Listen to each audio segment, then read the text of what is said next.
बार ऐसे कुछ चावल में चेंज हुआ था कि उनको जो चावल पसंद है वो नहीं बनाते हुए हमने दूसरा बनाया, तो खाना उनको परोसा, फटाक से आके उन्होंने मुझे एक जोर से थप्पड़ दिया, बच्ची थी मेरे हाथ में। मेरी फैमिली ने अरेंज शादी करवाई थी।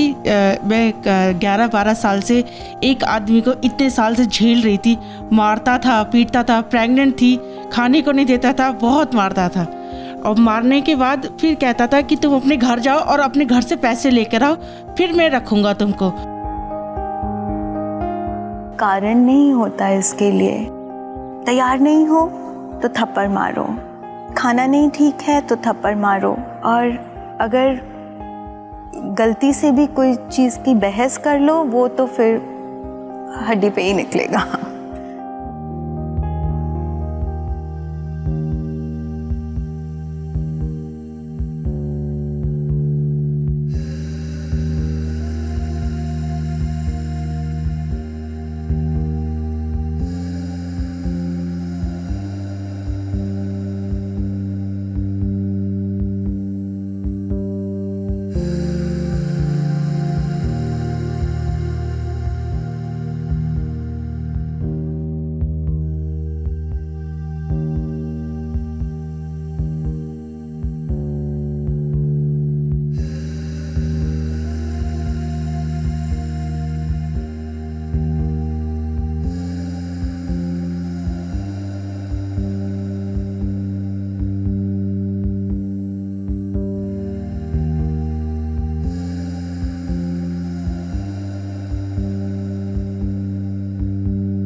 ये लॉकडाउन में हमने देखा है कि जो डोमेस्टिक वायलेंस है वो काफ़ी बढ़ गई है। यानी कि जब 24 घंटे मियाँ बीबी यानी कि हस्बैंड वाइफ यदि साथ इकट्ठे रहते हैं और देखते हैं कि एक दूसरे के एग्रेशन यानी कि तनाव या गुस्सा उन सब में थोड़ा ज़्यादा हो रहा है, क्योंकि एक बहुत बड़ी इनसिक्योरिटी सब जी रहे हैं। ये लड़ाई होना कुछ स्वाभाविक है, पर यदि ये लड़ाई हिंसा में बदल जाए तो हम उसको डोमेस्टिक अब्यूज़ या डोमेस्टिक वायलेंस कहते हैं। ये जो लड़ाई है ये आपस में हस्बैंड वाइफ की भी हो सकती है, और माँ या बाप जब बच्चों को घर में पीटते हैं वो भी डोमेस्टिक वायलेंस में आता है। Tell me, did you hide this from me? Look at me. Look at me. Look!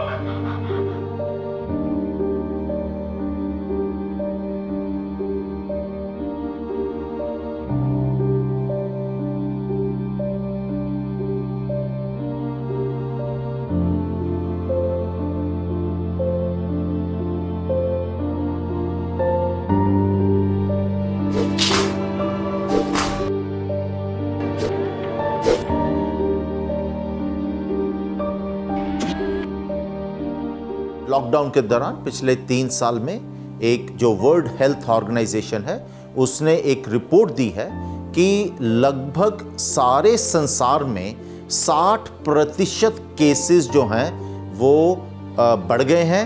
Hindustan में भी पर्टिकुलरली जैसे एक नेशनल कमीशन ऑफ वुमेन जो सभी महिलाओं के प्रति जागरूकता फैलाते हैं, उन्होंने भी बताया कि 100% जो है कॉल्स बढ़ गई हैं।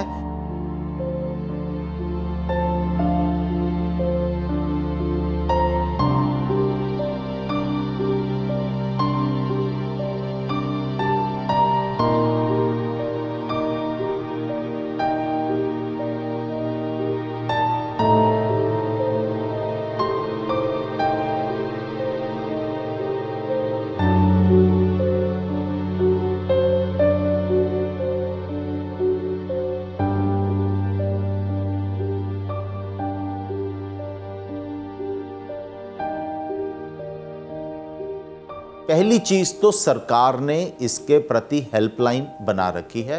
वो हर स्टेट में आपको एक हेल्पलाइन नंबर मिलता है, आप उस पर कॉल कर सकते हैं। लेकिन एक चीज़ और हो रही है कि जब हस्बैंड और वाइफ दोनों घर पे हैं तो उनको मौका नहीं मिलता कि हेल्पलाइन पे बात करें, क्योंकि हर वक्त आपका हस्बैंड आपके साथ है।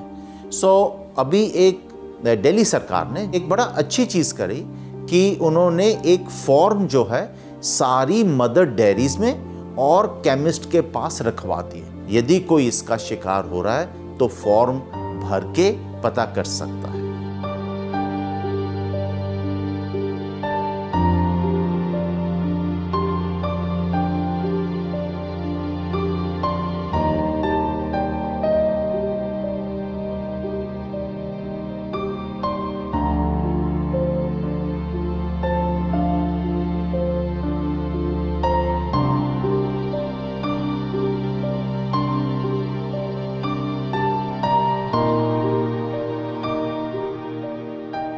मैं आपसे रिक्वेस्ट करूंगा, यदि कोई विक्टिम है तो आप अपने किसी भी रिश्तेदार को, किसी भी मित्र को, किसी भी अपने कुलीग को जो आपके साथ काम कर रहा है, अपने पड़ोसी को, सबको बताइए कि मेरे साथ ऐसा हो रहा है।